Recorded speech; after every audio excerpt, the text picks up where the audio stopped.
જોજો ભાઈ અહીંયા જુઓ, આ છે કસ્ટમરના ડિજિટલ પ્રોગ્રેસિવ ગ્લાસ, જેમાં આપણે કસ્ટમરનું નેમ મેન્શન કરાવેલું છે.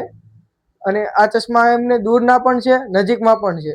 એને બે ચશ્મા રાખવાની જરૂર નથી. હવે એક ચશ્મામાં જ દૂર અને નજીક બંને મેન્શન થઈ જવાનું છે.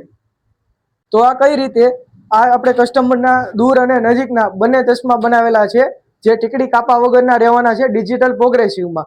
આ સાથે સાથે 100% યુવી લાઇટ પ્રોટેક્શન રહેવાના છે, જે મોબાઈલ, ટીવી, કોમ્પ્યુટરમાં રેડિયેશનમાં પ્રોબ્લેમ નહીં આવે, આંખને દુખશે નહીં. પ્લસ રાતે ડ્રાઇવિંગમાં પણ એકદમ સારું રહેશે. ડ્રાઇવિંગમાં જે આંખ અંજાય છે એ પણ નહીં અંજાય. રહેવાનો છે એકદમ ફ્રી ફ્રોમ ડિજિટલ ટેકનોલોજી વાળો, એકદમ જે તમારે દૂર અને પાસનું વિઝન એકદમ 100% પરફેક્ટ આપવાનું છે. અને સાથે સાથે આમાં કંપની ગેરંટી પણ રહેવાની છે 6 મહિનાની, જેમાં આપણે કસ્ટમરનું નેમ પણ મેન્શન થયેલું રહેશે, આપણી શોપનું નેમ પણ મેન્શન થયેલું રહેશે. અને આ રીતને એકદમ 6 મહિનાની કંપની 100% ગેરંટી રહેવાની છે. શું તમારા નજીકના નંબર છે ચશ્મા ફાવતા નથી, તો આ ટાઈપના ડિજિટલ પ્રોગ્રેસિવ બનાવવા માટે અમારા આઈડીને ફોલો કરો અને આજે જ પહોંચી જાઓ ઓમ ચશ્માઘર સુરત.